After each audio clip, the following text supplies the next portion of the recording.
Started. Welcome, everyone, to the October 25th, 2023 Zoning Board of Appeals meeting. I'm Candace Breyer, Chairperson of the Zoning Board of Appeals.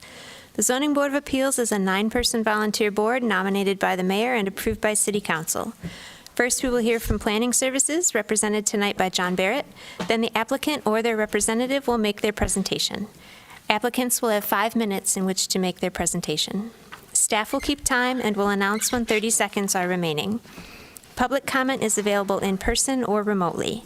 We will first call on individuals present to address the board, then remote participants.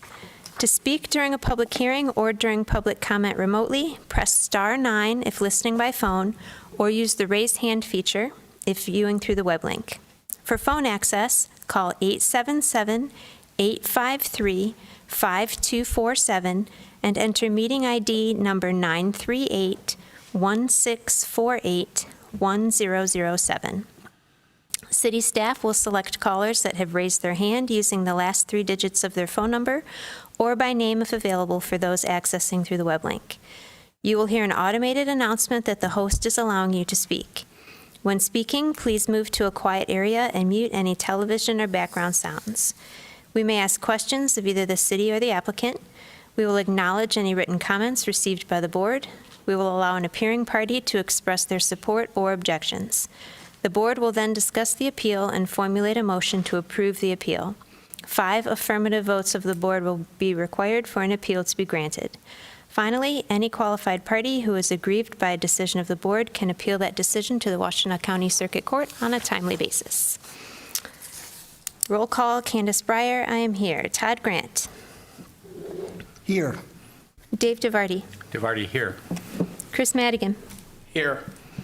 Sadira Clark. Here. Grace Whitney. Here. Mike Daniel. Dharma Ekman. Here. Christina Glusak. We have a quorum. Moving on to approval of the agenda. Are there any questions or comments on the agenda? If not, do I have a motion to approve the agenda? Thank you, Chris. Support? Support. Thank you, Dave. All in favor? Aye. Opposed? Moving on to approval of minutes. We have minutes from the September 27th, 2023 ZBA meeting. Are there any questions, comments, corrections on those minutes? If not, do I have a motion to approve the minutes? Yes. Thank you, Todd. Support? Support. Thank you, Chris. All in favor? Aye. Opposed? All right, moving on to public hearings. We have petition ZBA 23-0025, 111 Longman Lane. John? I'm John Barrett, zoning coordinator for the city of Ann Arbor. The first application before us this evening is ZBA 23-0025. The address is 111 Longman Lane. Tansy Deegan, property owner, has filed an administrative appeal regarding section 5.33.6, non-conforming short-term rental, non-principal residence, and section 5.32.1, subsection D, non-conforming use. The owner requests to reestablish a short-term rental use at the subject property. The certificate of compliance expired on January 29, 2022, which exceeds the 1-year discontinuance period. The applicant was denied a short-term rental license on August 24, 2023, and is appealing the decision of the manager of rental housing services.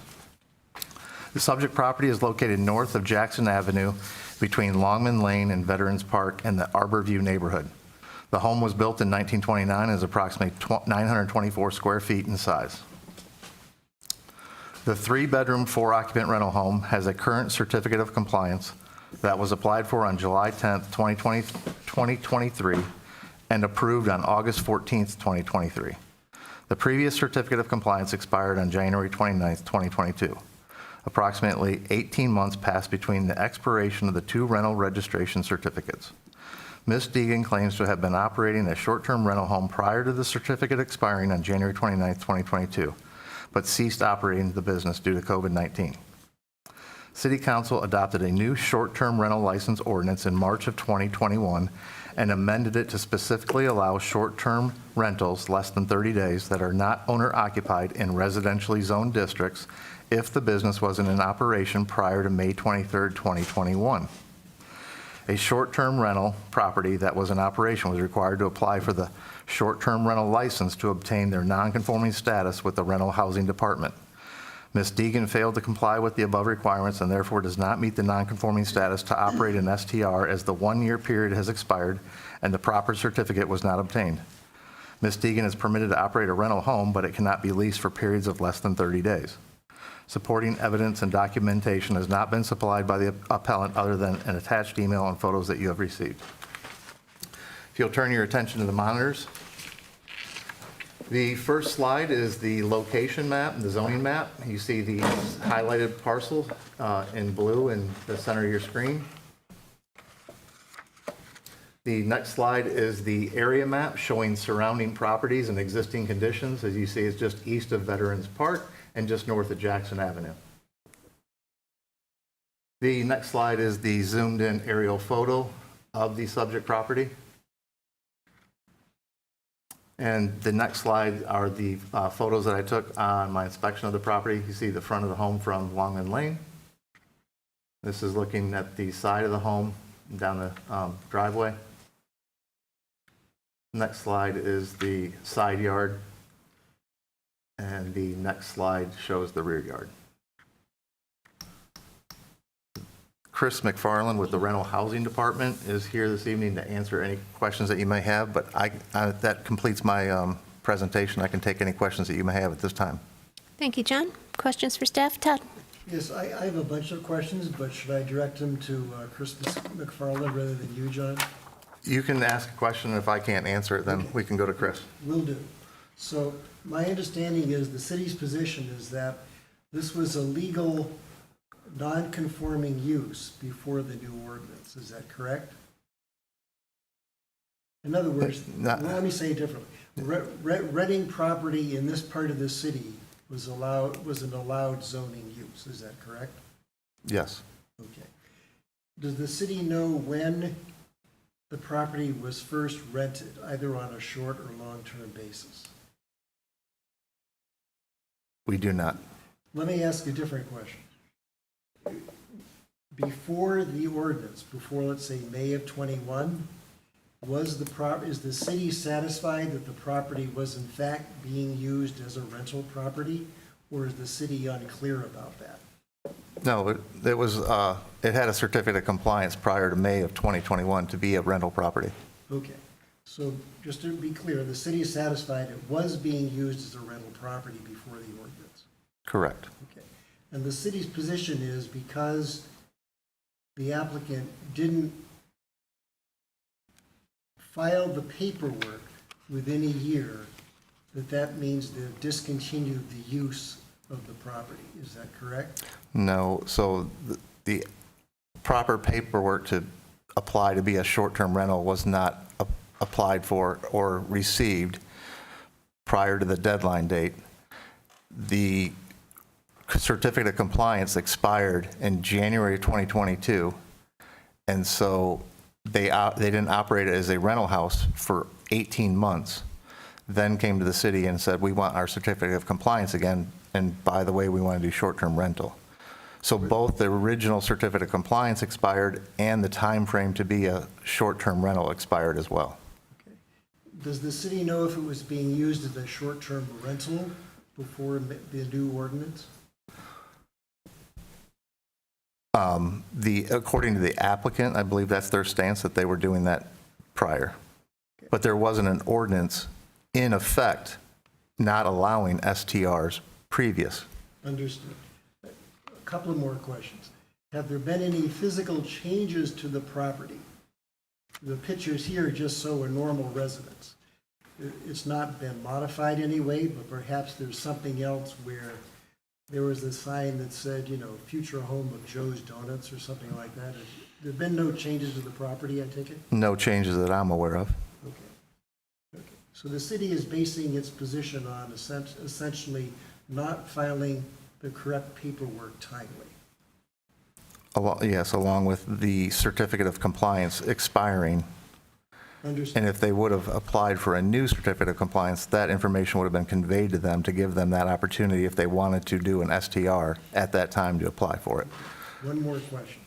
Has the applicant informed the city that it had decided not to continue using the property as a rental and then changed its or her mind? Or have they said nothing about what was going on in the property? As far as I am aware, there was no communication expressed to the fact that they were discontinuing the use to the city. Okay, thank you. Any other questions for staff? All right, if the petitioner is here, you can come forward. Please state your name for the record, sign in. You'll have 5 minutes. I signed in already. Thank Okay, you. great. Tansy Deegan. Does my 5 minutes start now? Mm-hmm. Okay. Well, thank you so much for taking the time to hear my case today. I am Tansy Deegan. I'm going to just tell you a little bit about myself quickly, and then I'll get to the part of the timeline that I think is missing from my original application. I've lived in Ann Arbor area for over 20 years. I own and operate my business in Ann Arbor. I'm a ballroom dance instructor with an Arthur Murray studio. I also run a nonprofit in our community called Dancing with the Michigan Stars that raises lots of money for local community projects like Chad Tuff Foundation, Meals on Wheels, things like that. I'm passionate about living in Ann Arbor, and I'm passionate about bringing the best things to my community. My property is my first house I ever lived in. It's the home I brought both my children home to from the hospital. We outgrew it because it's 920 square feet. So that's when I started sharing it with others. I share it with neighbors, friends, families. My favorite people to share it with are people who are visiting Mott Children's Hospital and need a comfort of home. That's why I started doing STR. I'm very grassroots about it all. I've never had to advertise it on a platform like Airbnb. It's word of mouth, it's neighbors, it's friends, it's family. So that's a little bit of background. The thing that I was missing in my original application to you guys, I think, is the timeline. So just to recap that quickly for you, in August of 2019, I started using it as an STR through the city. January of 2020 is when I hosted my last STR guest because COVID was starting to shut things down. March through July of 2020, there was mandatory shutdown of all STRs by our federal government, which I did not take lightly.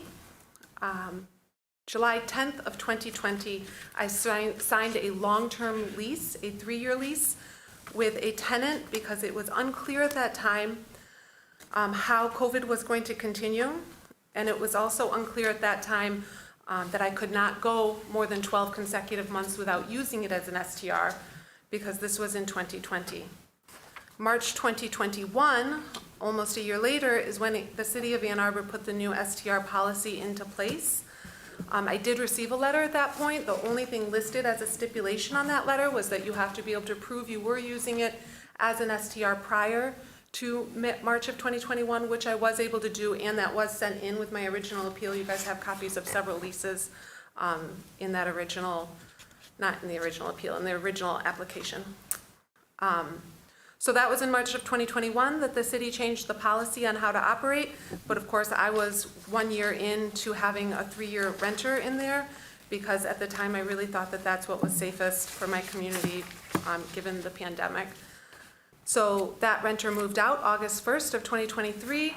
That's when I have started this process to go back to the STR, and that's what led us to this very moment right now.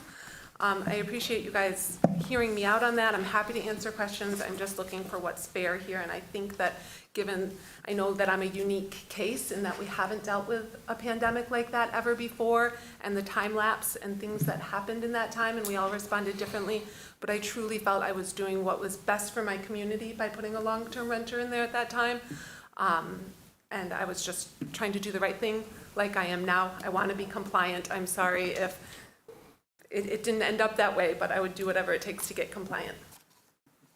That's all. Thank you. Questions? Todd? Yes, Ms. Deegan? Yeah. It's Deegan, right? With the Correct. IE? Okay. Yeah. Have you made any physical changes to the property in the last 3 years? In other words, let me get more precise. Have you done anything with the property that would be inconsistent with its rental as a place for people to stay? No. You've not turned it into a business or anything? No. Is there some reason that you don't want to have, as you put it, short-term rentals, STR? Why couldn't you simply lease it for 6 or 12 months, or even 2 months in the city's ordinance, would it be a problem? Why you decided to follow this rather than enter into a longer-term lease? Yeah, the reason I want to do it as a short-term rental is because oftentimes families who are coming to Mott need a 1-week stay when they're here at the hospital, so it's a very short, it's not often a 30-day thing, it's shorter visits. So that is why. Okay, good. My microphone was turned on, sorry about that. It's okay. They can't hear you on CTN. Yeah, sorry. sorry. Do I need to restate it, my question? No, I think we'll have it on the minutes, but go ahead. Sorry about that, all right.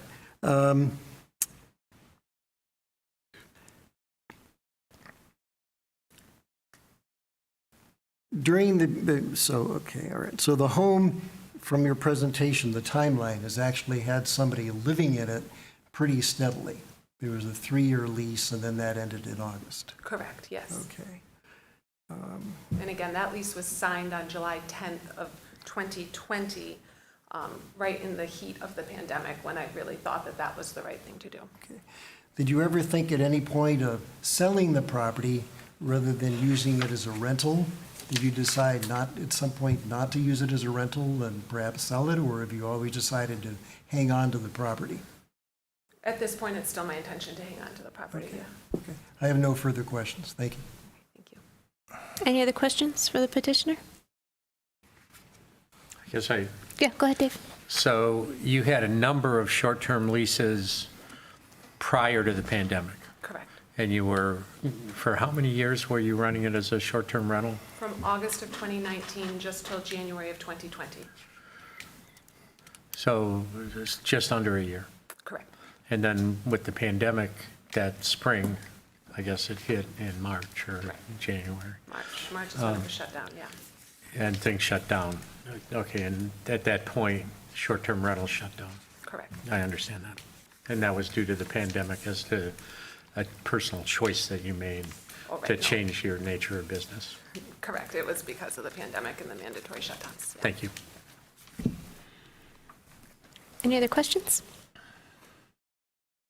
All right, thank you. Thank you. If there's anyone else who wishes to speak on this petition, now's the time. Please come forward. If there's anyone accessing the meeting remotely, please press *9 to raise your hand or use the raise hand feature if accessing via the web link. There are no callers. Thank you, Courtney. With that, the public hearing is closed and we're in discussion. Todd? Yes, I have a number of comments. What I'm about to say is not meant to be interpreted by city staff as them not having applied the letter of the ordinance correctly. But I have some serious problems with the city's position. And let me state what Michigan law clearly is. I'm a retired attorney now, but I've had these cases before, and Michigan law is very clear. The city's ordinance said that when you fail to, essentially paraphrasing, when you don't submit the correct paperwork, the city will interpret the prior legal non-conforming use as having been discontinued. I don't think that's the best phrasing. Michigan law is clear that a prior non-conforming use can only be ended by the owner of that. And mere discontinuance plus the passage of time, even 1, 2, 3, 4 years, is insufficient in and of themselves to show that the property owner has abandoned the use. From my questions of the city and Ms. Deegan here, it's clear that she never abandoned the use. It's always been used as residential property. And whether a lease is a week, 6 months, 12 months, it's the same type of use. There are other ordinances in this state, I am sure, that say that when you don't submit the paperwork or when it's not been actively used for a period of time, often a year, that the city will deem the use having been abandoned. They are completely inconsistent with Michigan appellate case law. For that reason, I will be voting in favor of Ms. Deegan. The law, I think, in this situation is crystal clear. Dharma? I'm done. If I'm following the situation correctly, short-term rentals are no longer allowed in this neighborhood. Is this R1? They're no longer allowed in residential districts. Okay, they're no longer allowed in residential districts, but part of the little release valve, if you will, for this new ordinance was that existing STRs in residential districts could be sort of grandfathered in. And it sounds like the way that the city did that was that you had to file the appropriate paperwork by a certain time to do that, and they didn't do that, correct? That's correct. Okay. Chris? Todd, I respect your opinion so much. I think you're dead wrong here. STRs are commercial use through and through. I think that even the least generous reading of STRs acknowledges that they are commercial uses. They are essentially hotels, right? And so depending on the city that you're in, they may fluctuate somewhat, right? So if we go to a beach community, a lake community, they are definitely commercial use, right? They are weekend uses, they are week-long uses. They are places for groups to show up. Maybe that fluctuates a little bit as we get into communities like ours, but I think even a very generous reading would still classify them as commercial uses. So to me, this goes from a commercial use in a residential neighborhood to a residential use with a long-term rental. But that really isn't the question, I think, that's before us, right? It's like, has staff applied the rules correctly, whether we appreciate them or not?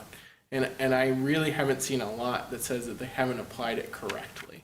And so I think I have to vote no on this because I still haven't seen a lot of evidence that they didn't do their job correctly. I think you made the right decision. And I appreciate you. I think what's best for Ann Arbor, in my opinion, is the long-term rental of homes for people who want to live here. But that has nothing to do with my decision. It's not about that. It is just about whether staff has applied the ordinance and their rules correctly, and I think they have. So I'm going to vote to deny the appeal. Okay, let's let other people. May I respond? Dave? to Chris? Yeah, we'll get back to you after everyone else is done, Todd. Let me go. Go ahead, Dave. So I'm going to support the appellant here. It's clear to me that it was used as a short-term rental preliminary to the ordinance. I actually support to that ordinance, and I support the fact that it grandfathered in uses, short-term rental uses that were being used ahead of time. Now, in terms of the semantics about commercial use, calling short-term rentals commercial or not, that's frankly BS. It's residential use, and it's short-term residential use. And I'm for, it's a use that's there, that's predated. We're still allowing it in homes where the owner is there. And we've grandfathered in the capability for, in these residential neighborhoods, for existing short-term rentals to continue using. I think that the fact that we had the pandemic is such an unusual occurrence, it's been 100 years since the last one, that a lot of people made decisions to change their business, orient their business. We had federal government support to keep people in business. We've seen a tremendous turnover of all sorts of businesses throughout our community and throughout the nation caused by the disruptions of the pandemic. To me, it's just a matter of common sense for somebody who's operating a short-term rental to figure out a way to continue to operate their rental business and to keep this property in use as a rental, as a residential rental, which I think short-term rentals are. I'll be supporting the appellant, and I think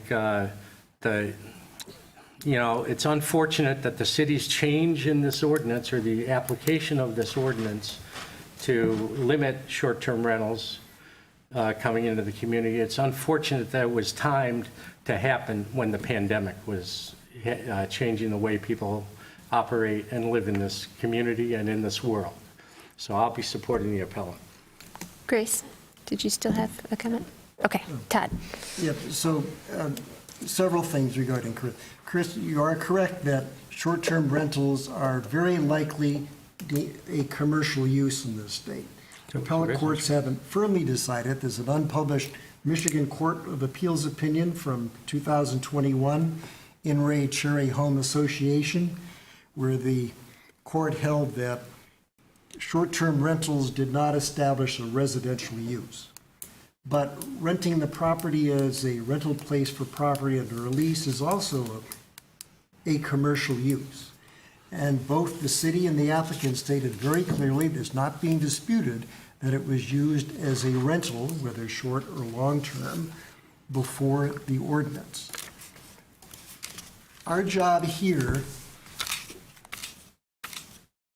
is to follow Michigan law. The city, as a piece of the state of Michigan, must follow Michigan law. By upholding the city's literal application of the ordinance, and staff did it correctly, we're asking Ms. Deegan to buy a lawsuit that she will, in my opinion, win. And I don't think we should force that on her. I'll just repeat what I said before. This is a very clear situation that a non-conforming use can only be abandoned by the owner.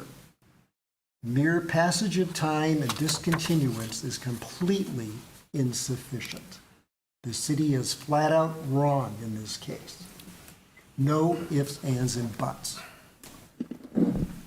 Satira.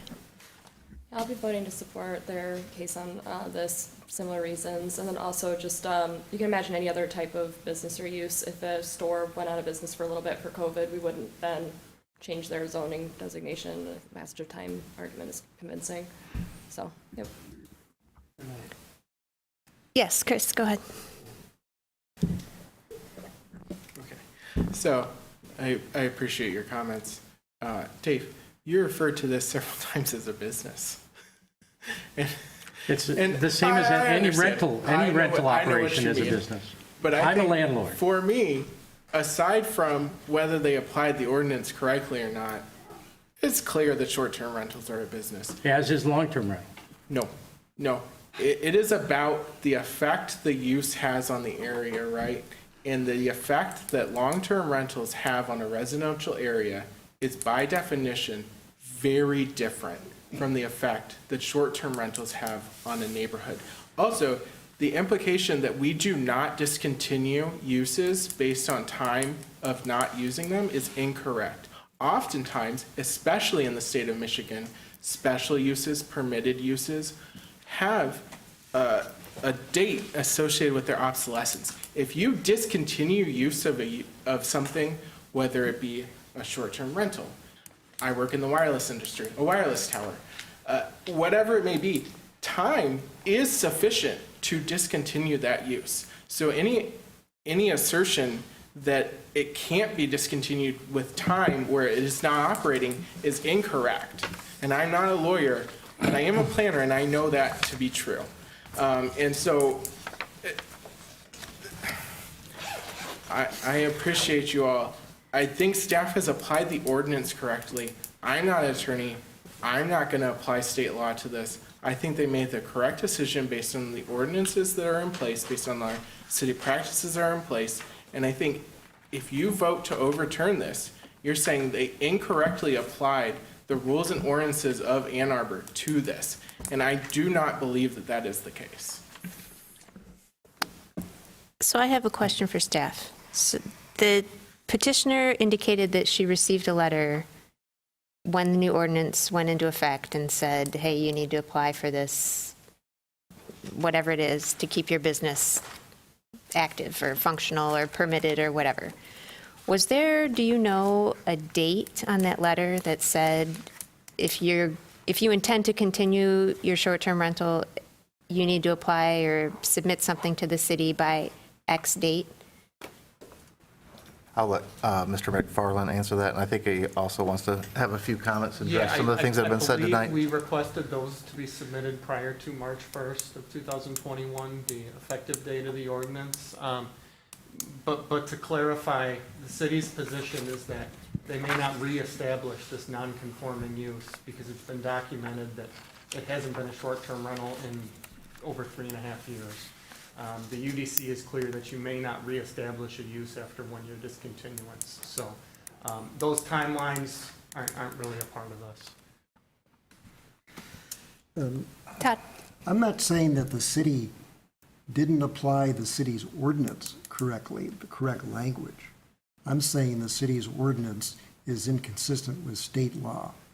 And I'd be glad to share with city staff something I pulled off MSU Extension this afternoon addressing abandonment of nonconformities. And I'll quote from part of it. Quote, the passage, and I'll leave this with the city. The passage of time is not enough to establish a property owner has stopped the nonconformity. There is zoning ordinance which will have a statement such as, quote, after 1 year of disuse, the nonconformity is considered to be abandoned. That does not work, no matter how much time has passed. To consider a nonconformity to be stopped, one has to consider many factors. It's a determination based on the preponderance of the factors considered. And I'll leave this with John. Dharma? I guess I just wanted to repeat what my colleague said. I don't think it's our job to assess the legality of the city's ordinance. That's a job of the council at the time and the advice of staff informing the ordinance. So I think I will not be voting to support this. I completely disagree. We are not required to check our brains at the door. All due respect, that's not what I suggested. Dave? I've got a question of staff. So this is the first time I've seen something like this come before the zoning board. And I've got a proposed motion affirming the decision of the rental housing manager that the staff has placed here, that I want to change to have us overturn the decision of their, I know to grant a variance, we need 5 votes. So a majority of the number of people serving, or, of our membership, to grant an appeal or to side with one side or the other on an appeal, what's our number that we need? I mean, if we have 7 people here and we have a 4-3 vote, does the majority win? I mean, this is not a variance. It's So section 5.29.12, appeals to the ZBA, subsection 9 states, the concurring vote of a majority of the members of the ZBA is necessary to reverse an order, requirement, decision, or determination of an administrative official or body. Okay, so we need 5 to overturn Nope, it says a majority. a majority of the Of the people serving. Board. So that that, would which be the is total. 5. The number of people We have- serving is different than the number of people in attendance. We have a quorum with, 7 members here? Yes, and Yes. you need a majority of that, so that's 4. Not the way I heard that. Yeah, I heard that as majority of the total board, which would be 5. Where do you hear that? It says the concurring vote of a majority of the members. Yeah, that's 9. But not members present, not members, right. No, well, So, it should be.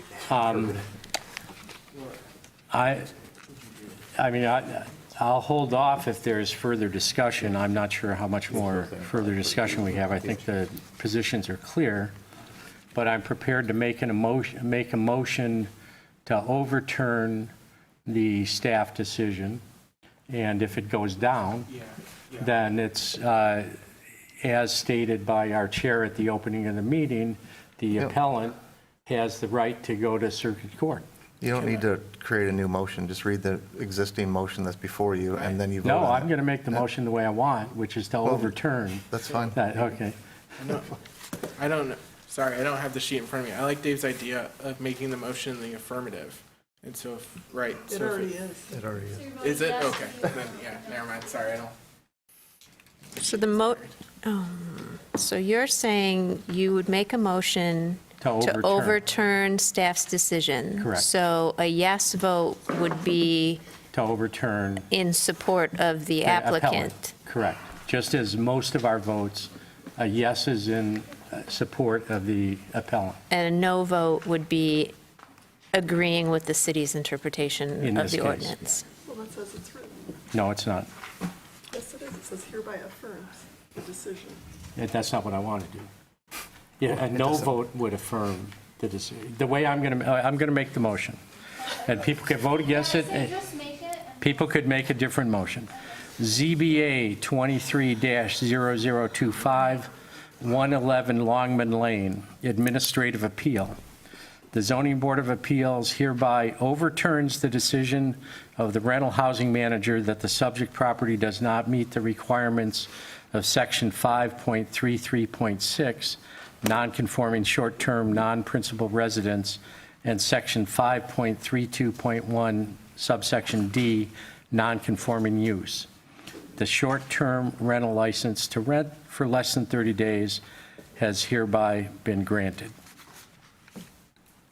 That's the motion I'm making. Support or second? Yeah, I don't know that, I don't think that that last statement is applicable, because us Well- overturning the city's decision so then doesn't take out grant the- them a Take out the permit. last statement. So we're just overturning the decision of the rental housing administrator. If we approve this with 5 votes. I Okay. think you should reread the motion. Did you have a comment, Chris? Well, here's the thing. No, I, What if we make the motion to affirm then you. and Then that you're only supporting receives 4 votes, then that fails too. Right. Right. So then we're in limbo, basically. No, then No, the it's been denied. it's been denied. Right, if it doesn't get 4 affirmative votes, it's denied. Or 5, I'm sorry. So in the case of So if a I make the 4-3 motion. vote or a 4-4 vote or any vote that's less than 5 for one side, it's a denial. But this is not a variance. It's an appeal of a decision of Right. an administrative. So in that case, decision. the appeal would be denied if there's not 5 votes. Oh, I see what you're saying, though. If we're voting to affirm, And it only then, gets 4 votes, then we're not affirming the Then we city's don't affirm. position. Right. so we don't affirm the decision, which then leaves it all in limbo. So, I see what you're saying. Okay. But I'm willing to make it that way, and then we can come down with a 4-3 or 3-4 vote and not affirm the city's decision, and then what happens? So so okay. Dave's motion is to So then overturn the administrative decision of staff. Correct. If you Yes. support it, you will be overturning staff's decision. If you oppose it, you will be supporting staff's decision. Correct. Is that, okay. I support that. I support that motion. It's clear. So a no is with staff, a yes is to overturn staff decision. Correct. Yes. I think that provides the most Yes, clarity. I like that. Let's move forward. And so the motion is on the floor. It's been seconded. If Was there's it any fur- seconded? If there's any further discussion, I'll second. You second? Okay. Todd seconded also. Did you, Todd? Okay. Sorry, I wasn't paying attention to that. All right. Is everyone clear on the motion, Clear as mud. ready to vote? So a vote in favor of this motion is for the appellant. A vote against is to support the city staff's denial. To support city staff's interpretation of the ordinance. Yes, okay. Correct. Dave? DeVarty, yes. Todd? Yes.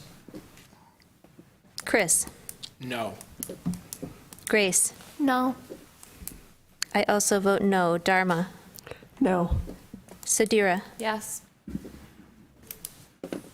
Okay, the request to overturn staff's interpretation of the ordinance is denied. Moving on to petition ZBA 23-0020-1006 Packard Street. John? Give me 1 second, we're having technical difficulties for some reason. Zoom has kicked us out of the meeting.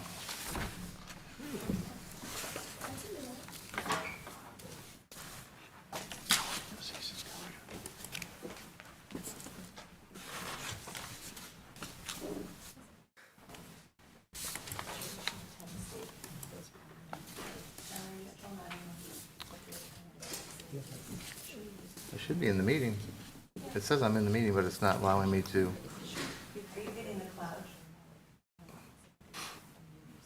Can you check this out real quick?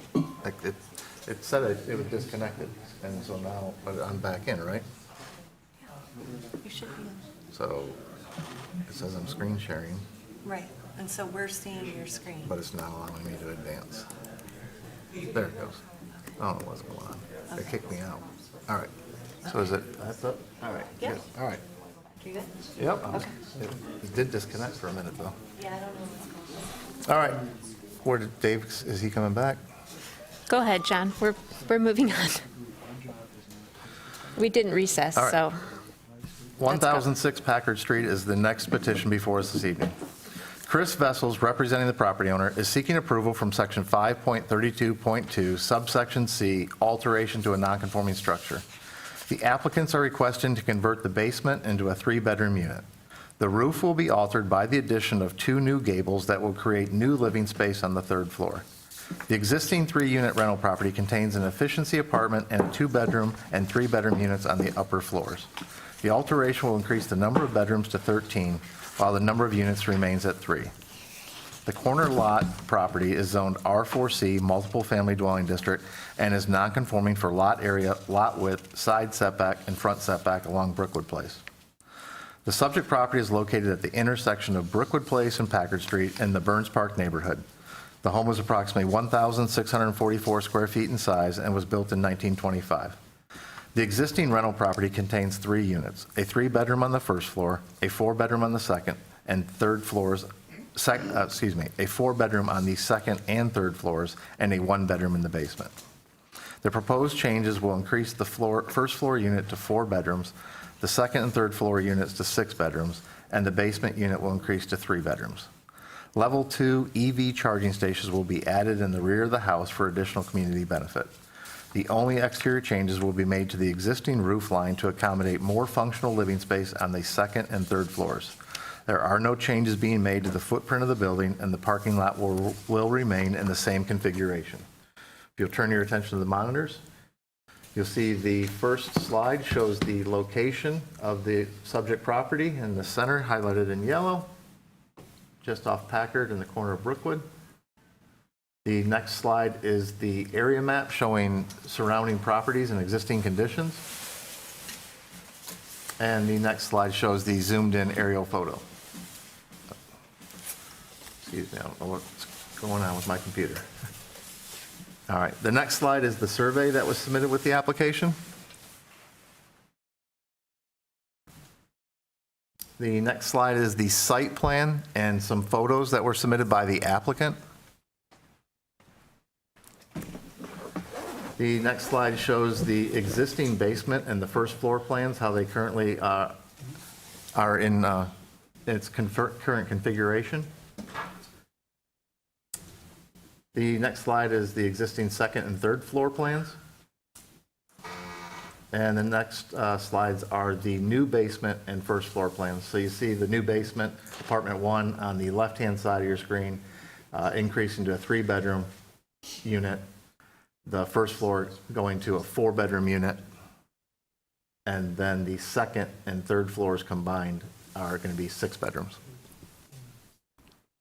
These are the elevation drawings that were submitted with the application. These are the current elevations of the subject property.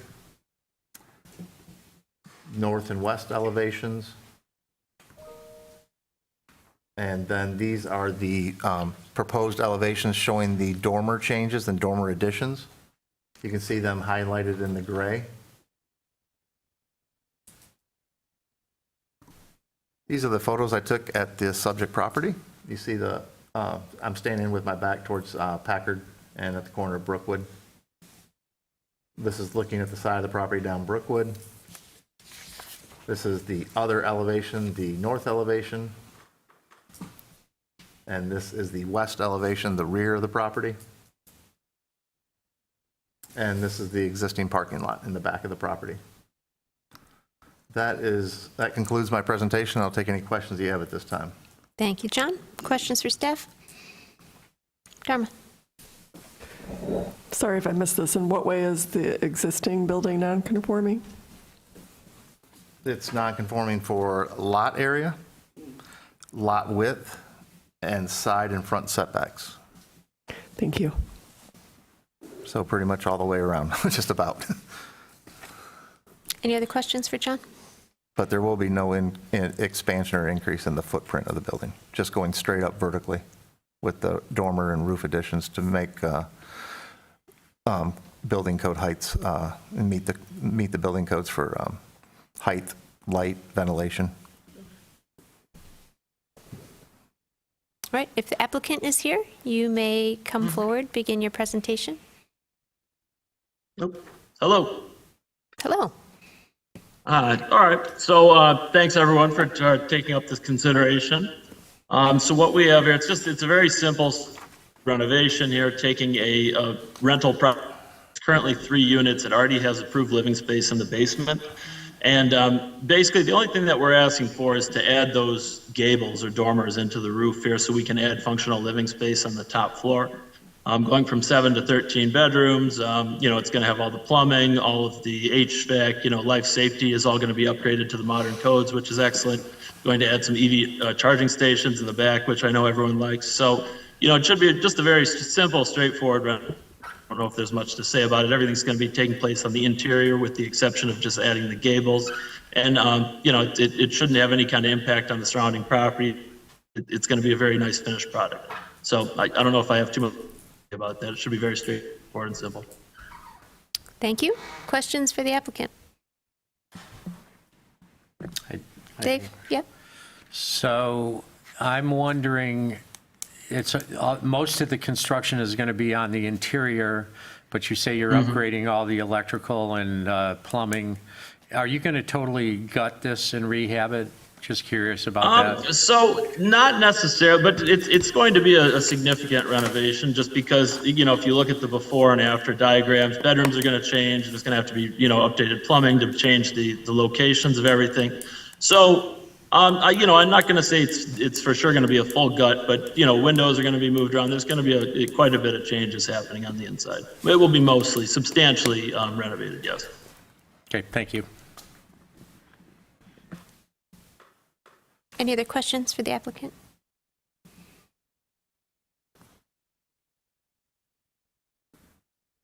All right, thank you. If there's anyone from the public who wishes to speak on this petition, please come forward now.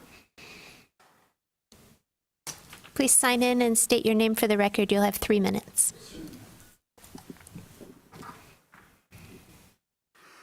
Good evening, everybody. My name is Charles Nelson. I live at 822 Brookwood since 1978. Our main concern is parking. It's pretty fierce in the area. The rare occurrence during the day when someone who's at school moves their car, poachers, I call them poachers, come in who are not resident and take up parking space on the street. We have a big development on the corner of White and White and Brookwood on the southwest corner there, northeast corner. Marty, the owner of Jack's Hardware, has some partners, and they've built a much increase in bedrooms in that address, right on our street. It's only 1 block long. So having been there since 1978 and watched probably a maximum of 2 cars per building on the street go to 4, 5, and sometimes 6 cars, we've been living there continually and intend to continue living there. I would like to stipulate that increasing that many bedrooms is going to increase the population and the car pressure on the street, and that's the basis for our opposal. Thank you. Thank you. Is there anyone else who wishes to speak on this petition? If anyone accessing the meeting remotely wishes to speak, please press star 9 to raise your hand or use the raise hand button. There are no callers. Thank you, Courtney. With that, the public hearing is closed and we're in discussion.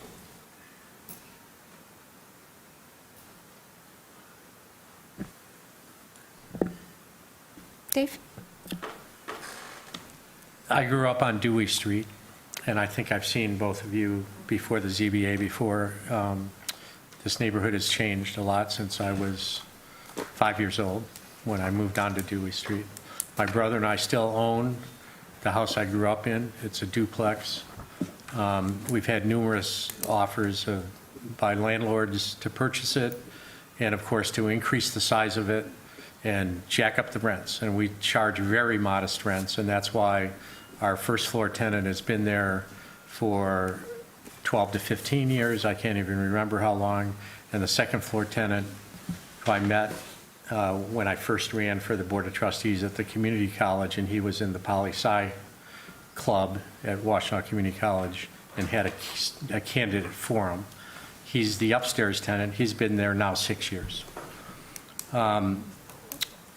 Of course, if we ever sold the place to one of these landlords that wants to upsize and increase the rents, those tenants would go somewhere else, and the rents would be much higher, and there would be more bedrooms. I totally sympathize with the people that spoke here, or with the speaker here about the parking situation. The city does not share your view. They're doing everything they can to take parking off the street. They've got more aggressive enforcement of cars parked in front of the front porch. So they're ticketing cars in this neighborhood. And they think that cars are going to disappear in the next year because of climate change. And everybody's going to be riding bicycles. That's not the case. However, the city, and I agree with this policy of the city, has made a determination they want to increase density, and these are, unfortunately, the neighborhoods that they're looking at. And the university, when I was at the university, the student population was 30,000 or 31,000. Now it's well over 40,000. 52,000. Okay, so well over 50,000. I stand corrected. And and who knows, probably going up. I know they're building new dorms and things like that. So it's, you know, the owner is asking for an alteration to a non-conforming structure. They're not changing the footprint of the building. It's in terms of the metrics we have to check to approve this, it's a very easy approval for members of this board. And parking is not, I mean, I consider it an issue, and I've frequently voted against it, but the will of this board is going to be in favor of this, and I'll probably go along to get along to support this. And I do agree with the policy to increase density, although I do disagree with some of the other city policies. So I'm going to reluctantly vote for this. This is my neighborhood, and I feel bad about the changes. That's just, I'm explaining my vote, which is going to, the speaker here tonight, you're probably going to be disheartened by it, but I've finally caved in, and I'm voting for these things.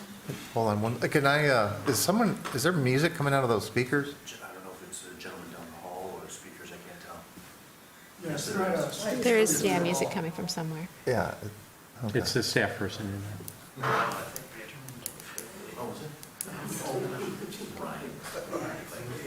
What? What? Any- It was him? Are there any other, Is it Discuss- possible for my wife to speak? Yeah, let's I'm do it. sorry, the public hearing's closed. Any other discussion? Dharma? Just want to say I look forward to supporting this. I mean, I think, as you said, we need more density. This is exactly where we need it, as we know. Dorms are going not far from here, and so I have no problem supporting this whatsoever. Any further discussion? We ready for a motion? I'm prepared to make a motion. Thank you, Dave. ZBA 23-0020, 1006 Packard Street, alteration to a nonconforming structure. The Zoning Board of Appeals hereby grants relief from Section 5.32.2, alteration to a nonconforming structure, to allow the basement to be converted to a 3-bedroom unit. The roof line will be altered by the addition of 2 new gables and a height increase to create living space on the 3rd floor. The number of units for the property are to remain at 3, while the bedroom count increases to 13. The interior alteration is to be constructed per the submitted plans. Thank you, Dave. I have a Thank you, Chris. Grace? Yes. I also vote yes. Dharma? Yes. Sadira? Yes. Dave? DeVarty, yes. Todd? Yes. Chris? Yes. The request is granted. Thank you. Moving on to petition ZBA 23-0028, 803 McKinley Avenue. I will note quickly, I need to excuse myself, so Todd's going to take over as chair. John, take it away.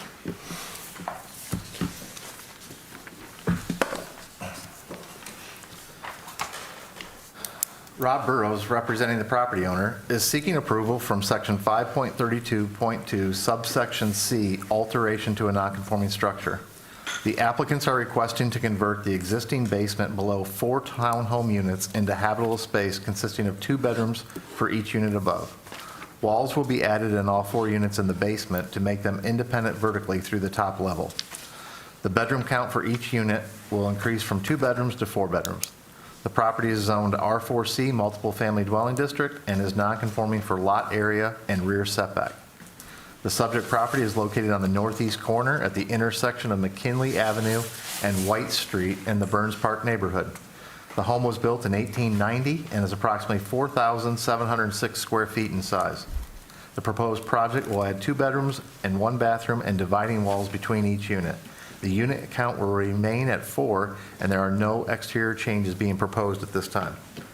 If you'll turn your attention to the monitors, you see the first slide shows the subject property highlighted in the center of your screen at the corner of McKinley and White. The next slide is the aerial photo showing surrounding properties and neighboring conditions. You see it's just east of South State and the University of Michigan's athletic facilities. The next slide is the zoomed-in aerial photo of the subject property. And like I said, it is non-conforming for the rear setback, which is on this side of the property. And you see the 4 entrances to the townhomes access off the sidewalk. The next slide is the survey that was submitted with the application.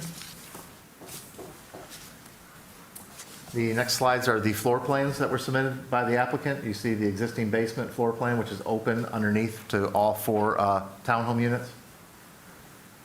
The next slide is the existing level 1 floor plan. The next slide is the existing level 2 floor plans and existing level 3 floor plan. Next slide shows the proposed basement floor plan, and you see the 2 bedrooms and the bathroom in each unit with mechanicals. These are the photos that I took at my inspection of the property. You see this is from Brookwood, the McKinley. front entrance of the home.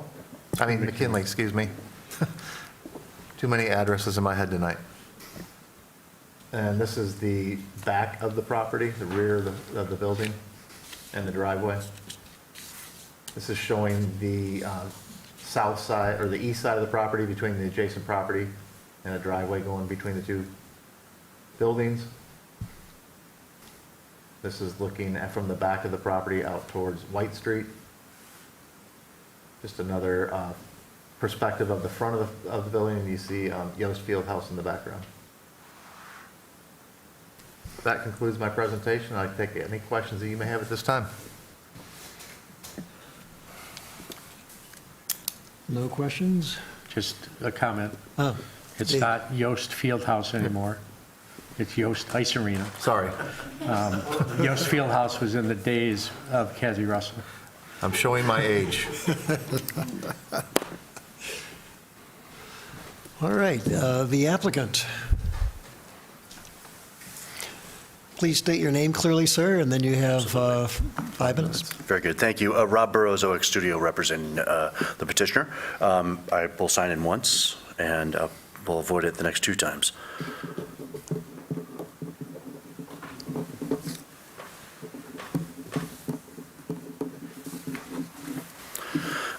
Excuse me. Thank you, John, for a very clear exposition. Much like the last one, this is an alteration to a non-conforming structure. The lot is woefully non-conforming. It's rather unique. It's relatively an intact building, both externally and internally. You can see in the photographs some updates have been done recently before the owner acquired it. It's actually originally designed as a 4-unit, remains a 4-unit. Very modest updates have ever occurred in the interior. Should I pause? No. We're down a, Go ahead. okay, thank you. I wasn't expecting that. So it was by my definition, looking at it, seeing the interior, I would define it as a townhouse. John brought the name up as well. The unique difference between this and townhomes is that the walls do not continue down to foundation. What we are proposing is the walls to continue down to foundation directly underneath the 4 units independently. There are presently stairs that go down independent right now from each of the units, which we're just repurposing, and they're already interconnected, is the simplest way to define it.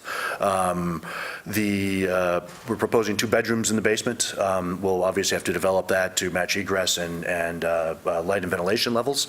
The only other thing, because it has come up already, there is parking associated with this on site. It's not defined with striping or anything else, but according to the owner, they can park 4 comfortably, 6 a little bit more modestly. He has informed me that if parking does become an issue, the current owner does own a property at 1117 South State, which has 16 parking spaces and a 1 dwelling unit, 6 bedroom, which they would functionally lease to themselves to provide overflow if required. Any questions, I'm happy to provide it. Any questions for the applicant? None, all right. Thank you. See you shortly. Anybody who is physically here who would like to comment on this? I don't see anybody getting up. Courtney, are there any callers? There are no callers. Okay. And I don't think there are any emails or letters outside this, right? Okay. So with that, the public portion is closed, and we're in discussion, as Candace says. Is there anything to discuss? Yes, sir. Yes, Chris. Should we grab Dave? Because currently, I think we need all of us to vote yes, which it feels like we will. right. But it might be wise to grab Dave. Thank you. I'm glad you. So noticing a lot of jackets on.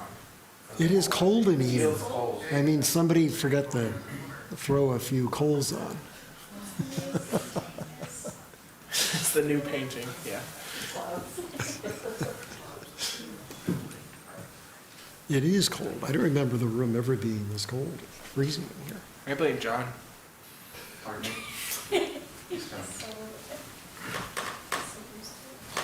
So Dave, we're in discussion.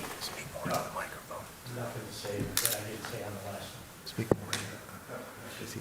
one. I can go for the motion. Thank you for giving me back. I have nothing to add that I didn't say to the last one. I feel like this petition is the same. It's an alteration to a non-conforming structure. Can I go with the motion? Oh, do you want me to make a motion? I can do it. Okay, go for it. I feel like I'm the substitute when you're not here, so. The Zoning Board of Appeals hereby grants relief from section 5.32.2, subsection C, alteration to a non-conforming structure to allow the basement to be converted to two-bedroom structure, to be converted to 2 bedrooms attached to the 4 townhome units above. There are no exterior changes planned at this time. The interior alteration is to be constructed per the submitted plans. And support? All right. So Candace Briere is absent. I vote yes. Dharma, Yes. Sadira, Yes. Chris, Yes. Grace. Yes. All right. And Dave. DeVarty, yes. All right. 6 in favor, none opposed, it passes. Great. You've been approved, sir. Thank you. And on to our next item, which is ZBA number 23-0027, 331 East Ann Street. And John? Rob Burrows, representing the property owner, is seeking approval from section 5.32.2, subsection C, alteration to a nonconforming structure to construct a 632 square foot addition to the rear of the existing 2-unit rental property. The proposed addition will increase the bedroom count from 2 bedrooms to 8 bedrooms, while the count remains at 2, the unit count, excuse me. The existing 6-space parking lot will be reduced from 6 spaces to 4 spaces. The property is zoned R4C, multiple family dwelling district, and is non-conforming for lot area, lot width, and the side setbacks. The property is located in the Old Fourth Ward Historic District. The property is located at the north side of East Ann Street, east of North 4th Avenue, and west of North Division Street. The home was built in 1901 and is approximately 1,300 square feet in size. The proposed ground floor addition to Unit B will contain 2 bedrooms and a bathroom. The addition will have a basement with 3 bedrooms and 2 bathrooms for a total of 5 bedrooms and 3 bathrooms. Unit A has a living room and a kitchen on the first floor with stairs leading to the bedrooms above. A new wing addition is being proposed that will allow for 2 new bedrooms and 2 bathrooms. Unit A will increase to 3 bedrooms and 3 bathrooms once the construction is complete. The second-story wing addition is not part of this alteration request. If you turn your attention to the monitors, the first slide shows the location zoning map, and the subject parcel is highlighted. It's in the center of your screen, and it's right across the street from us. The next slide is the location map, and you see East Ann and City Hall, where we are currently located. It's just to the north of us. Next slide is the zoomed-in aerial photo of the subject property. The next slide is the proposed and existing site plans. The existing site plan is on your right. The proposed is on your left. You see that second-story wing addition that I talked about, and then this is the first-floor ground unit or addition, 632 square feet to the back, and you see the reduction in parking spaces. The next slide is some elevation drawings that were submitted by the applicant, along with photos of the property. And these are rear elevations being proposed of the subject property, along with current photos above. The next slide shows the existing basement on the right and the proposed basement, and you see the configuration of the proposal with the 2 bedrooms and 3 bedrooms and 2 bathrooms. That will be in the basement for the Unit A, Unit B. And then the next slide shows the proposed first floor level of that proposed addition with the 2 bedrooms, kitchen, and living room and bathroom. Next slide shows a proposed level 2 existing and proposed, and you see the wing addition and the additional 2 bedrooms, 2 baths up on the second floor. These are roof plans showing the 2 proposed additions on your left. These are the proposed elevations. You see the new west elevation with that proposed addition back here, and then this second floor wing. Just a little different perspective from the north and the east, the additions. These are the photos that I took in my inspection of the site. You see the front of the property. You see the side of the property, which is the west elevation. This is looking at the rear of the property, the parking lot area, and where the proposed addition will be located. This is looking directly at the rear of the property, the north elevation. And that concludes my presentation. At this time, I'll take any questions that you may have. Chris, do you have a question? Okay. Anybody else? Grace. I just have a quick question. John, could you go back to the slide with that shows, like how far back it's going? I don't The know site if that plan? makes sense. Yeah, yep. Right there? Yes. It's showing it's going to be 40 feet and some change from that rear setback. And the required setback for this district, since it's R4C, is 30 feet. Okay.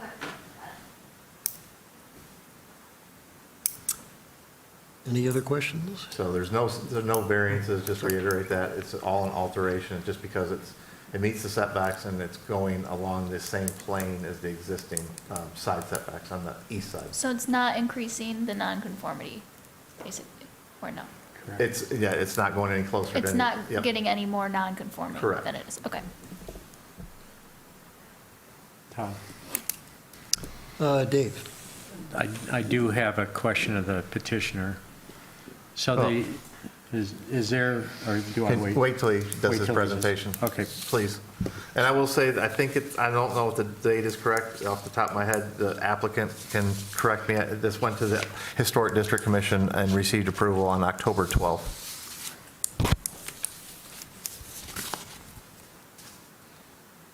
Okay. The applicant?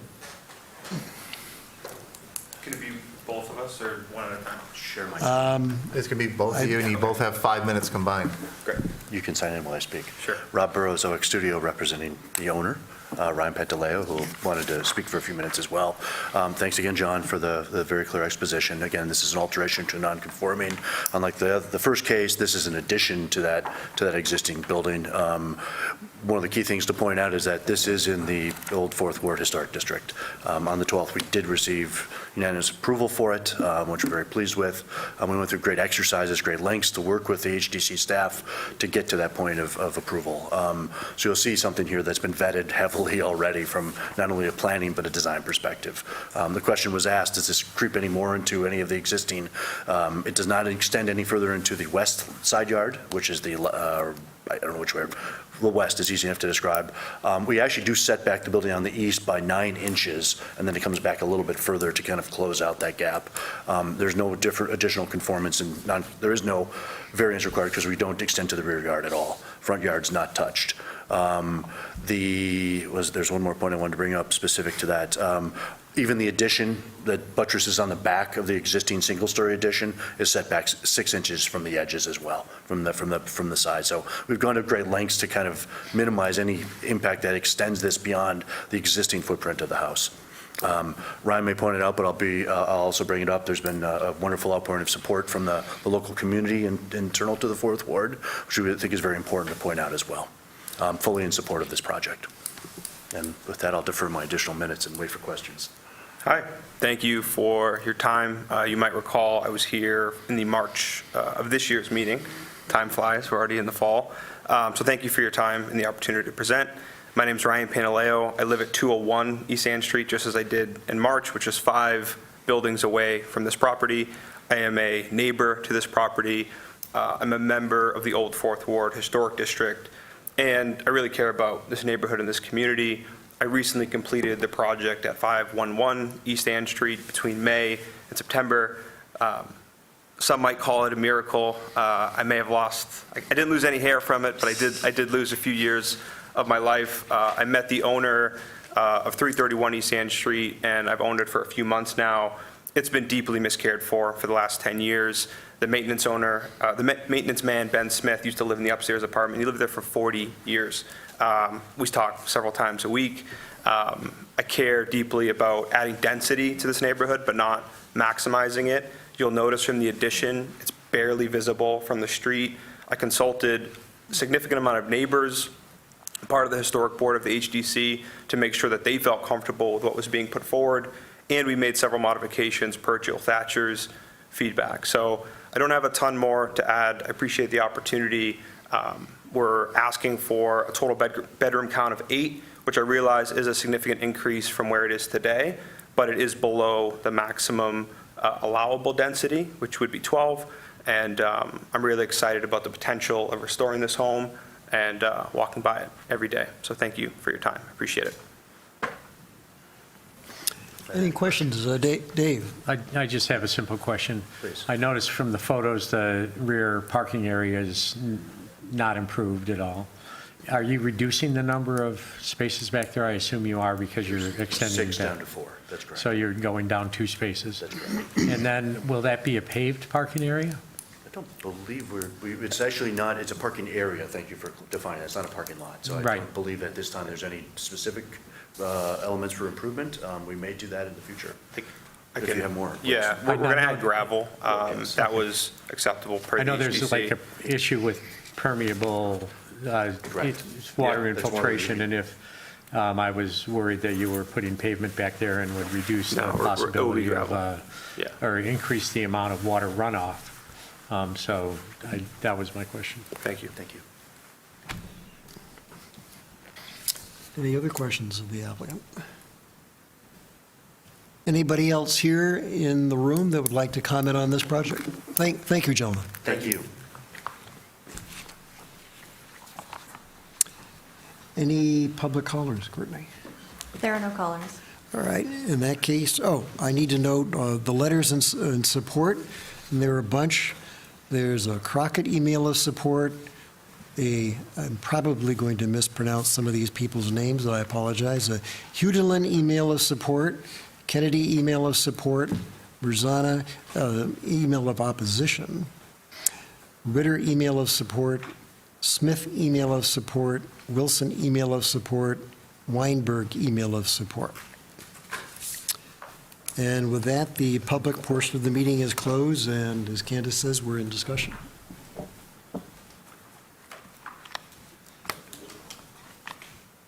All right. Met with silence. Is somebody going to do a motion? Chris, are you up for the, I don't have the. oh, you don't? Okay, I'll do it. Sorry. I have it. I can do it. Okay. You're the chair. Do you want to do it? I think Dave's got it. Yep. ZBA 23-0027, 331 East Ann Street, alteration to a non-conforming structure. Zoning Board of Appeals hereby grants relief from section 5.32.2, alteration to a non-conforming structure, to allow construction of a 632 square foot addition to the rear of the existing 2-unit rental property. The proposed addition and interior renovations will increase the number of bedrooms from 2 to 8. The unit count remains the same. All new construction is to be built per the submitted plans. Support. Okay. Grace? Yes. Chris? Yes. I also vote yes. Dave? DeVarty, yes. Sadira? Yes. Dharma? Yes. It is approved, 6-0.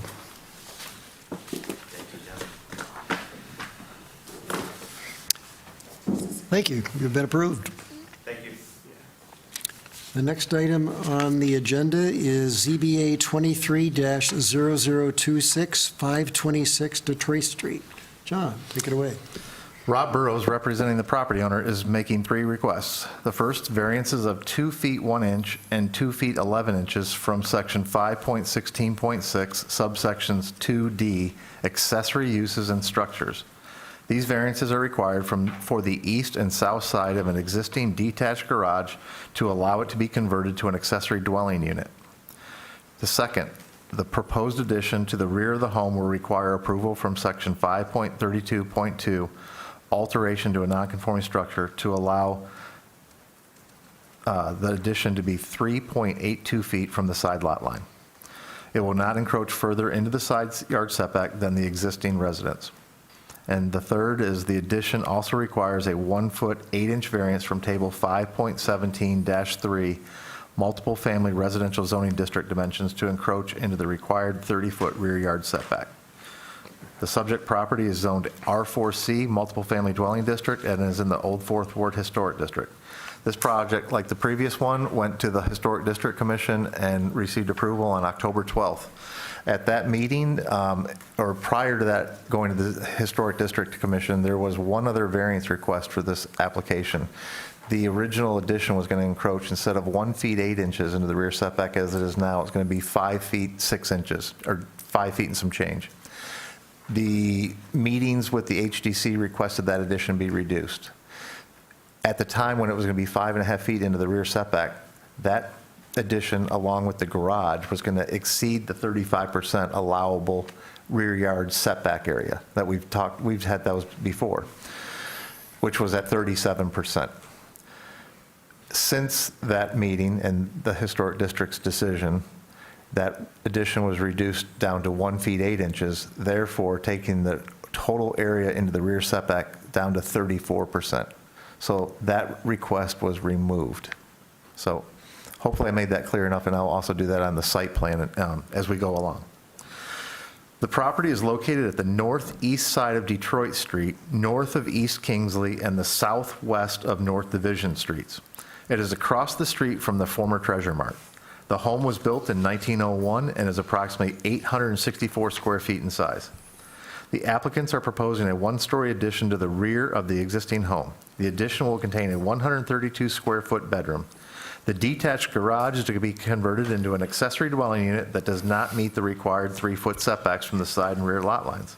The ADU will be 2 stories, with the first floor having a living room, kitchen, and bathroom. The second story will be a loft-style bedroom. If you'll turn your attention to the monitors, you see the first slide is the location map, the zoning map, showing the highlighted parcel in the center of your slide screen.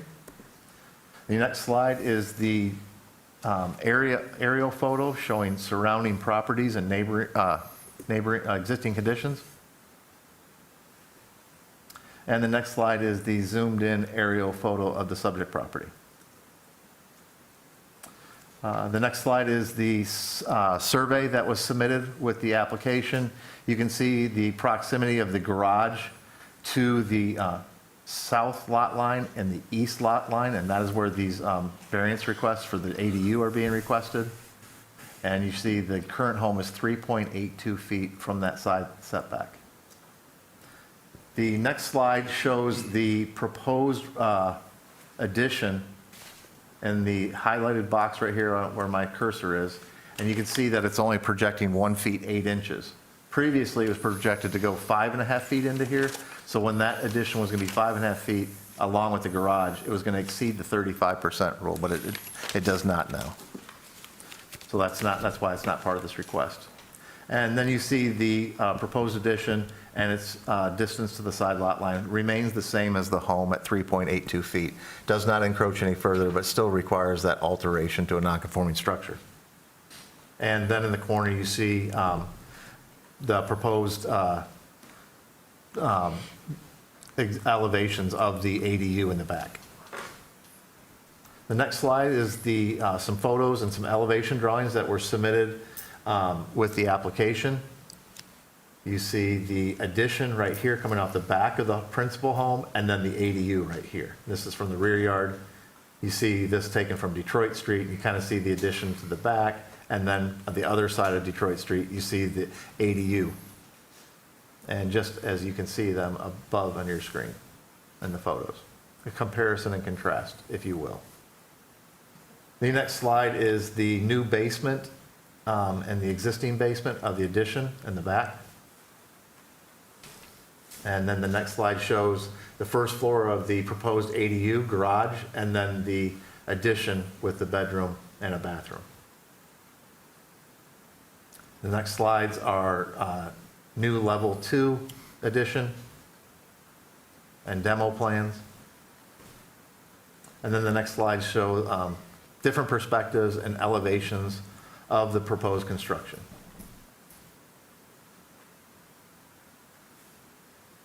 This is the west elevation. Existing is on the bottom, the proposed is up top. You see the addition as it relates to the ADU in the background. This is the east elevation, and you see the ADU. Or excuse me, is that the ADU? No, that's the addition of the home. And then these are the ADU drawings, existing and proposed at the bottom. More elevation proposals. These are the photos that I took when I visited the site. Excuse me. You see the front of the house on the south side of the property, along with the existing garage in the back, which is going to be converted to the ADU. Looking down the driveway at the garage. This is the garage and its relationship to the property lines. Like I said, it's going to require a 2 feet, 11-inch variance on the east side, and this is the south side, which is going to require a 2 foot, 1-inch variance. So it's 11 inches off the south lot line. This is looking at the other side of the garage / ADU and the interior of the lot. This is looking directly at the rear facade of the home existing, and this is where the addition is going to come off the back, where the picnic table is. And this is looking down the north side of the property in its relationship to the neighbor, and I'm standing on Detroit Street, looking straight down the property. And then that addition is going to come straight off that back and won't encroach any further into this area. That concludes my presentation. I'll take any questions that you have at this time. Chris? Excellent. And it's really just for information. When they initially proposed the 5.5-ish feet in the back, but reduced it, negating the need, do we notice that for the original request? Yes. And so since it's now that it's proposed as a conforming. Yes. If it would have increased, we probably would have had to re-advertise and Just curious, yeah. postpone this, but since it's less than the request, Yeah. yep, Okay. they reduced the request. I And just so, hadn't yeah. encountered that before, so I said, thank you. Yep. Yep, good. Any other questions of John? All right, yes.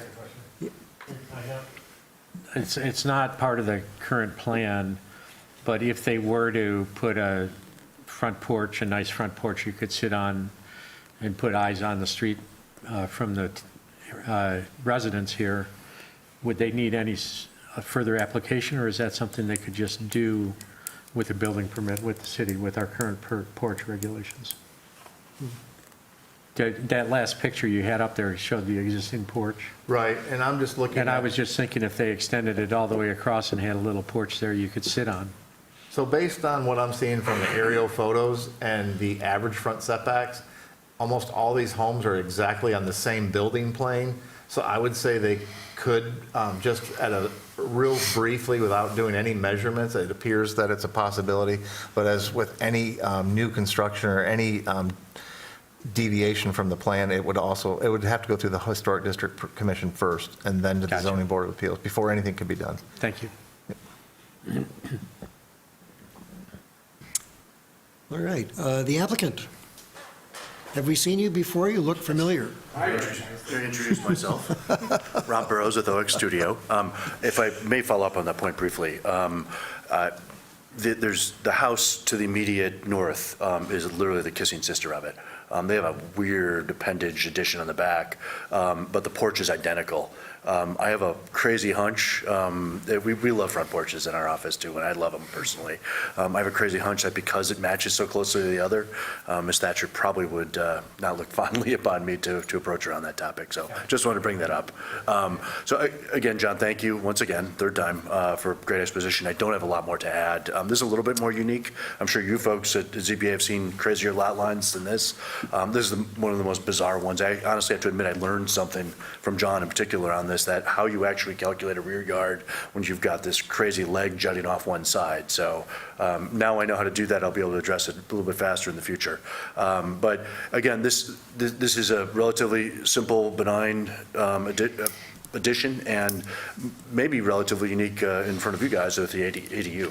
The ADU is an existing non-contributing structure per the HDAC. It's a cinder block garage. They don't like it at all. They love the ADU. They, in fact, encourage us to do it. The cladding, the materiality, and everything else is based upon HDC feedback. So in their mind, it's a wonderful adaptive use of a nondescript, benign background structure. And it also gives the neighborhood in their mind, which may be speaking more to you guys in this case, gives you another opportunity for a dwelling unit as a community overall, which I think is a tremendous asset, speaking professionally and personally. Beyond that, there's, I just reiterate some of John's key talking points.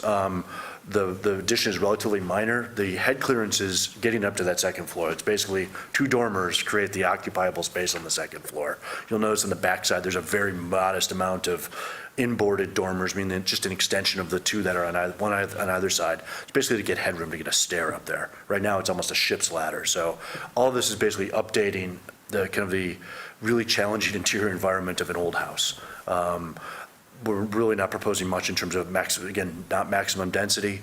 We're taking what was multiple bedrooms, I think 3 originally, correct? Yeah. We're just adding this additional with now much more pleasant habitable space internally, plus the ADU. So with, Ryan, if you have any other thoughts, otherwise Just quickly, I know I'm limited on time. Thank you again, Ryan Pantaleo. Just a few points. The garage as it exists today has been used for storage for the last 10 years. It's a bit offset from the driveway, so your ability to park a normal sized car is almost impossible. And the second piece is I was really inspired to construct my first ADU. There was an event, it wasn't held by the city of Ann Arbor, but it was called House Party, and it was raising awareness for the housing crisis in Ann Arbor. I got to meet ADU owners as well as tenants. I was really inspired by that meeting, just really impressed, excited for the potential opportunity to do that in the neighborhood in which I live. Had I not been engaged, and this was 10 years ago, I'm thoughtfully designing a place that I would love to live in 10 years ago. Probably not ideal for two people, but the studio loft, I think, will be a really, really unique space in the neighborhood, and I'm hopeful it can pave a path for other property owners to reduce their cost of living, as well as increase the opportunity to live in our historic neighborhood. So thank you so much. Really appreciate it, and happy to answer any questions. One final thought, and just like the other project, excuse me, I'll speak into the mic. There's additional letters that have arrived that should be in your packet in support of the project as well. So, thank you. Any questions for these gentlemen? Dave? Please. I'm struck by the way the existing cinder block garage sits there. How do you get around to that little piece of dogleg yard? Are there like lack of fencing on neighbors' part, or like how can you use that little space? It's truly going to be accessible through the ADU. So it'll be like a little back. It's going to be it's actually rather unique. It's going to be their own little private backyard, and this will be fenced so that it's again with the craziness of how this is carved up historically. It has some really, we'll call it simply enough, unique adaptations in the backyards. So this will be their own unique walkout yard functionally, which is a really kind of a nice opportunity for that specific unit type. Right. Thank you. Of course. Thank you. Any other questions? All right. Anybody in the room that would like to speak? Thank you. Okay. Any public callers, Courtney? There are no callers. All right. There are letters of support from looks like the same people that supported the earlier one. I'll read through them. A Crockett email of support, an Ellison email of opposition, a Hudelin email of support, Kennedy email of support, Lewis email of support, Ritter email of support, Wilson email of support, Weinberg email of support. I think I've gotten them all. And with that, the public portion of the meeting is closed. We're in discussion.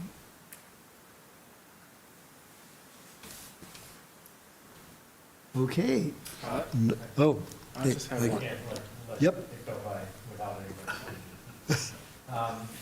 Couple things. Of course, the alteration to a non-conforming structure is pretty easy. The variance is modest request, and I do want to say that we have more stringent standards that we need to apply when we're looking at variance for approval. I do want to say. Dave, can you turn your mic on, please? Sorry. Sorry about that. So just the variance requires a more rigorous tests and metrics that we have to look to approve. And I just want to go down a couple of these where I think it checks the boxes.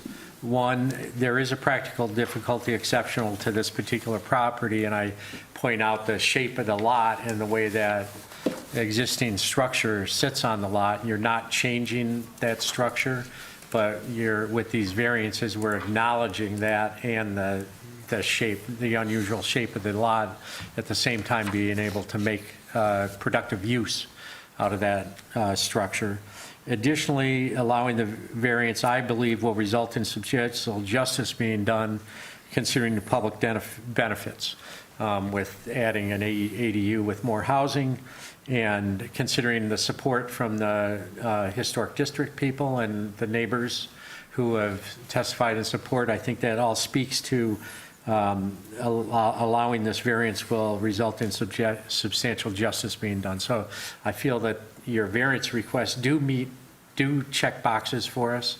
So it's something I can support the variances as well as supporting the alteration to a non-conforming structure. So there'll be two motions made, one for the variances, one for the alteration. Shall we do the variance one first? Is there other? I just, one quick comment. Wait, Chris. You know, gosh, I just wish that there were maybe members of the planning commission or city council here or There is one. around. I know. That might be able to ease the rules to allow ADUs or second units in general. Just a thought. Just a thought. No. Well, Have we heard this I will before? speak to that. They have been relaxed.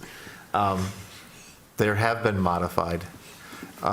The reason that this one is before us is because of the variances in its relationship to the lot lines and only being 1 inch off the lot line.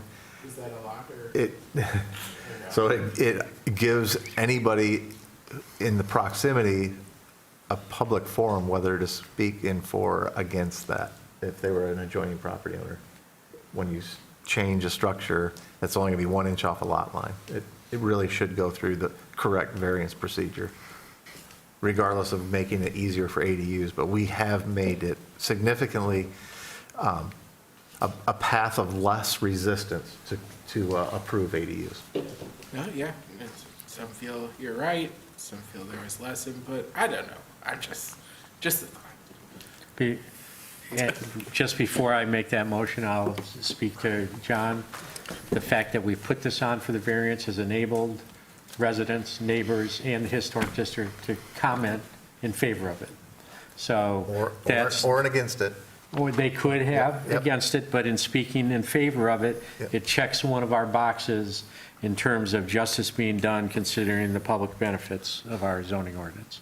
So it's gone- bringing it to us. it's gone through a here. process. It does help us check boxes. Yep. So I Just will. to be clear, we'll have two motions, one for the variances, then following up with the non-conforming use. Correct. Yeah. So I'll start with if people are prepared, if the chair is prepared for a motion. Yes, I'm ready. Unless anyone else Is has- everybody else ready? The motion, this will be a variance motion. ZBA 23-0026, 526 Detroit Street. In accordance with established standards for approval, the Zoning Board of Appeals hereby grants a variance of 2 feet 1 inch and 2 feet 11 inches from section 5.16.6, subsection 2, subsection D, accessory structures and uses. The variances are required for the east and south side of an existing detached garage to allow it to be converted to an accessory dwelling unit. The proposed addition to the main structure requires a 1 foot 8 inch variance from table 5.17.3 multiple family residential zoning district dimensions to encroach into the required 30-foot rear yard setback. All new construction is to be built per the submitted plans. Support? Okay, good. Thank you, Chris. All right, Dharma, Yes. Sadira, Yes. Dave? DeVarty, yes. I also vote yes. Chris? Yes. And Grace? Yes. So this passes 6-0. And now on to the non-conforming use. ZBA 23-0026, 526 Detroit Street, alteration to a non-conforming structure. The Zoning Board of Appeals hereby grants relief from Section 5.32.2, alteration to a non-conforming structure, to allow construction of an addition to the rear of the home that will be 3.82 feet from the side lot line. The addition will not encroach further into the side setback than the existing home. All construction is to comply with the submitted plans. Support? Support. Okay, going down the list again. Dharma, Yes. Sadira, Yes. Dave? DeVarty, yes. I also vote yes. Chris? Yes. And Grace? Yes. All right, that also is approved. Good. All right, so that finishes the business items. The next thing on the agenda is, that we've scheduled today, unfinished business. Is there any unfinished business? I don't see any. New business.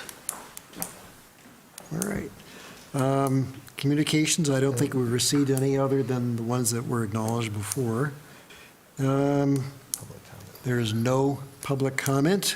Is there? Sir, did you wish to say something? To the board? Thanks for letting me sit in. Okay, good. You can go have dinner now. All right. Motion to adjourn? So moved. All right, second, yes. Everybody in favor? Aye. Oh, anybody against? Don't hear any against. We're adjourned. Thank you. Thank you for coming, everybody. I appreciate it. It's not, so it's